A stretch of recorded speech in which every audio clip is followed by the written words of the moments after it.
Hey, brother! Ben, we all love the Harry Potter movies, and there are some things in there I feel like they just absolutely nailed. Like they took the image right out of my mind. McGonagall, perfect. Diagon Alley, perfect. Hagrid, flawless. Years 1 and 2 of Quidditch, I've never been more upset my broom couldn't fly. Umbridge, well, I absolutely hated her, but that was the point. Nailed it! But then there's the other side of this coin, where certain moments, certain acting decisions, or director suggestions are so off-putting, so cringe-worthy, that they just yank you right out of the wizarding world and make you wonder, did they even read the books? Today, we are celebrating those moments and counting down the top 10 cringiest moments in Harry Potter movies.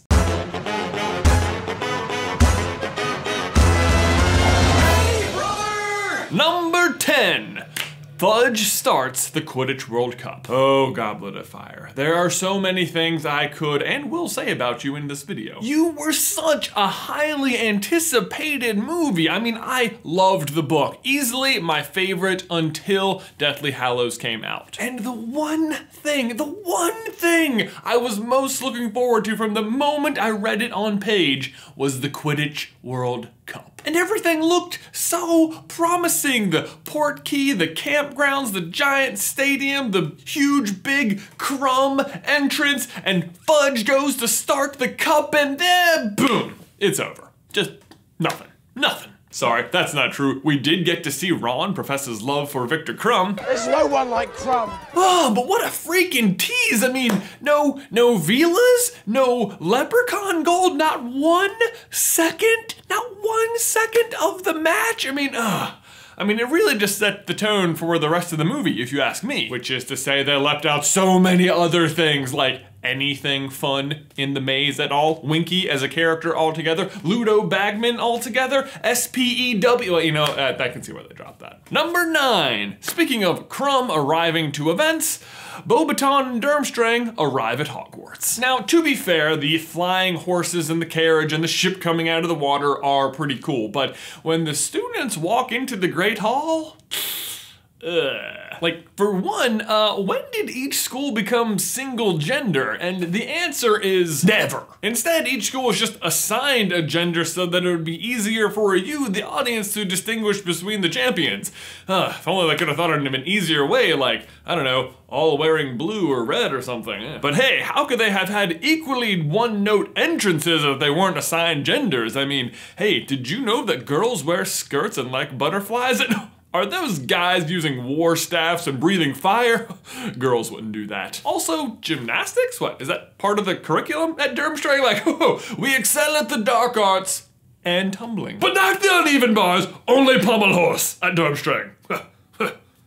And also, actually, why even bring multiple students if Crumb is going to be the only one who even puts his name in the goblet anyway? Number 8, the entire Knight bus ride. Like, what on earth is even happening in this scene? Again, it starts strong. "Jafaloverfall" is one of my favorite lines in the entire series, and the casting of Stan Shudpike, spot on. But then crazy, unnecessary car chase scene where they're not being chased, and Ernie is a crazy old man, and there's a weird Rastafarian shrunken head yelling one-liners, and what? Like, when you're watching a movie based on a book, you don't want to be thinking to yourself, am I just forgetting things from the book? Because it's one thing to cut things. I understand you have to do that because it doesn't always translate to screen, but when you add in things, like the shrunken head, I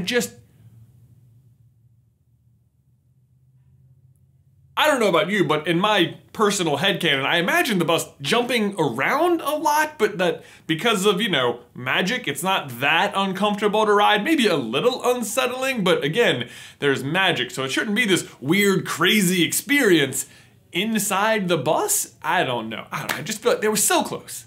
So close, guys. Number 7, Harry, Ron, and Hermione sharing a laugh. This would maybe be a little more forgivable if it didn't happen twice. And I don't even know what to say about it, but it's supposed to be 3 friends laughing about something, and for actors you would think are actually friends in real life, it looks like they put 3 strangers in a room and told them to practice fake laughing together. Here's the first one in Order of the Phoenix. And here's the second one in Half-Blood Prince.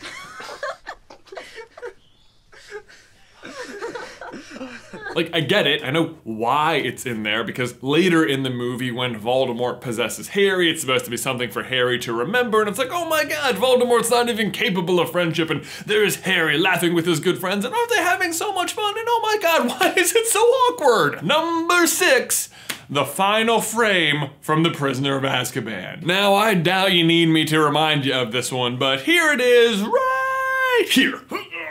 So many thoughts. First of all, a quick anecdote. I was on a first date with a girl when I saw this movie for the first time, and this final moment, man, I felt embarrassed on behalf of the movie for this girl. I was like, oh my, wow, I am so, do you want to leave? I understand if there's not a second date. Like, Second is the overall disappointment that this is the first moment you get to see the firebolt in action, and it's this. Of course, in the books it happens way earlier. Harry even gets to play Quidditch on it, but I don't know who's writing these movies where they keep deciding the people don't want to see Quidditch, but they are wrong. I want Quidditch. I want Quidditch through the ages after they're done with Fantastic Beasts, and I want them to invent real brooms that can fly so I can literally play the game and I don't have to do the Muggle version. I want to really do it. Let's go. Come on, make it happen, people. It's 2018. And thematically, I get it. Prisoner of Azkaban is the turning of the tide from an innocent kid's tale to a much darker story. And the director very cleverly throughout the movie is constantly separating Harry from the rest of his classmates, whether it's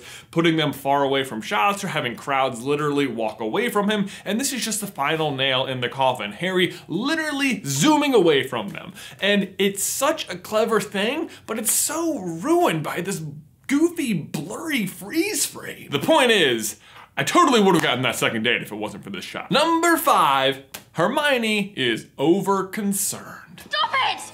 Can't you see it's bothering him? Oh, Harry! This happens a lot to Hermione. Harry will present her with some bit of bad news, or really just any news, and she will react as if Harry just said, guys, I have magical cancer and I'm dying. Unless it is actually something serious, in which case she'll just sort of write him off, but also sort of overwrite him off, like she does here in the Death Chamber. Can you tell what they're saying? There aren't any voices, Harry. And I get it. Harry often literally is in mortal peril, and Hermione is just concerned for her friend. That's fine. But her character is supposed to be the logical and brave one, but her reaction to all these things make her come off as if she hasn't thought through it at all and is just horribly, horribly afraid. Like, let's go back to that Death Chamber scene. Can you tell what they're saying? There aren't any voices, Harry. What kind of response is this, Hermione? Harry has literally heard voices you couldn't hear before, and last time it was a freaking basilisk. And you're the one who figured it out. Number 4. Harry snogging girls. Man, just the word snogging in general, am I right? Like, I don't know how common that word is in the UK, but I can tell you for sure that in America, that was almost definitely a brand new word for you, and it's just kind of cringy sounding in and of itself. Like a really mucusy kiss. Sorry, snot and snog are just too close together. Anyway, to Daniel Radcliffe's credit, I don't think Harry's first kiss with Cho is supposed to be some big epic moment. It's supposed to be kind of awkward, and to that end, he totally nails it. Bravo, Daniel. That was some golden, awkward kissing. Very, very hard to watch. Bravo. On the other hand, his first kiss with Ginny is supposed to be pretty epic. I believe, if I recall from the book, it's supposed to be in a big crowded room and everyone's celebrating, and it's this awesome moment where they come together and Ron's totally okay with it and you're like, yeah, Harry and Ginny! Instead, we got this. Ah, come on, geez, man, do you even like her? Did you just secretly find out you were related or something? That's Ginny Weasley. She's supposed to be like the coolest girl in school. You could at least look excited about it. I mean, from what I hear, she has great skin. Attractive. You know, she's got nice skin. Number 3, Harry eats a cookie with Ginny. Whew. Okay, so this definitely does not happen in the book, but they put it in the movie. It's in Half-Blood Prince. It's before they kiss, and it's supposed to be one of those scenes that sets up the oh-so-not-so-epic kiss later. First, Ginny sits down and says, "Open up, you." Harry appropriately looks at her like, "What?" And then she asks, "Don't you trust me?" Obviously not. What are those, cookies? Harry then proceeds to take the most awkward and small bite of cookie ever. Normal bite of cookie. Harry Potter being fed a cookie from a girl he actively has a crush on.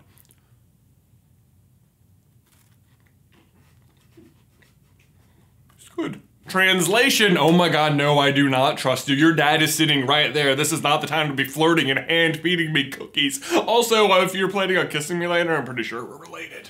The problem is the overcommitment to the darkness of the times in the movies. What's great about Harry and Ginny in the books is that it's a moment of levity, a reminder of what they are fighting for, that there are still great things like love in the world. Actually, on that note, did anyone else notice that by the time Deathly Hallows rolled around, the saturation is so heavy you can barely even see anybody? In any case, anytime we see Ginny on screen, it should be a welcome relief from all of the doom and gloom, but instead it's, "Open up, you. I'd like to feed you cookies awkwardly in front of my family now." Number 2, Voldemort hugs Draco. All I could say is, thank goodness he didn't try and feed him a cookie. To be fair, by definition, Voldemort should not be good at hugging, and Draco definitely does not want to be hugged, and to that end, they crush it. The question I have though is, why do they even need the hug? Actually, according to Tom Felton, the actor who plays Draco, they did this scene 25 times, and only in one take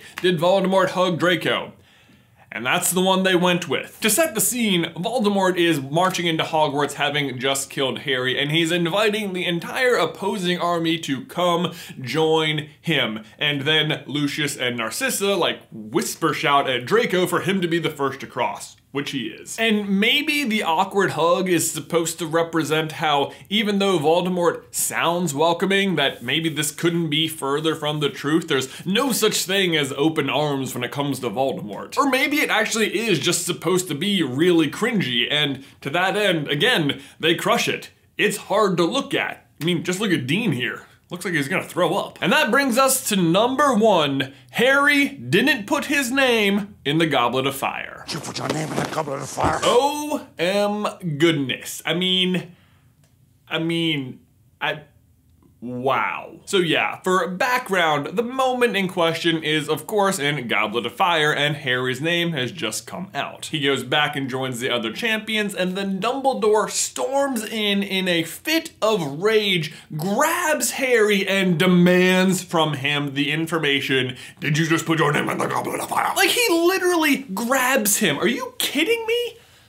Dumbledore? I will say that Dumbledore as a character is probably an extremely challenging role for an actor. He's calm and polite and quirky as heck, but also simultaneously literally the most powerful person on Earth, and has to constantly be aware of his effect on everyone in the room around him, whether that means people respect him or just totally hate him. But that said, this is hands down the worst portrayal of any character at any point in all 8 movies. Dumbledore simply never rises to anger like this, like never, especially towards Harry. You only ever see him go into rage mode when a student is harmed or threatened, especially if it's Harry. It's what makes his character so amazing, that he's constantly put in these situations where his character or his judgment is called into question, but he never ever loses control. That's his thing. He always keeps his cool. He is never rude to anyone, even when they definitely deserve it. He's somehow being super polite sometimes, like Lucius Malfoy, and still like hurling a weird veiled insult at him that no one else could possibly pick up on except you, the reader. He like knows you're reading and he's like, the reader got that, but no one else. A lot of people like to point the finger of blame at Michael Gambon, who was playing Dumbledore at the time, because he never never read the books, but I don't know. This feels like a directional error to me. Somewhere along the way, just didn't understand Dumbledore, and it just, it eats away at me every time I watch this movie. And it's why it got the #1 spot on this list. There you go, Ben. Those are the top 10 cringiest moments in Harry Potter. My question for you and everyone else is, did we miss any, or what were some other really cringy moments you had watching the movies? Let me know your thoughts in the towel section down below. These socks are amazing! But guys, thanks as always for watching. Please remember to like this video if you haven't already, and subscribe so you don't miss any future Harry Potter action from us. If you want to see our top 10 favorite moments in Harry Potter movies, you can check out this video right here. Or if you want to see the top 10 saddest moments in Pixar movies, you can check out this video right here. But Ben, that's all I've got for you today, man. I will see you in another life, brother.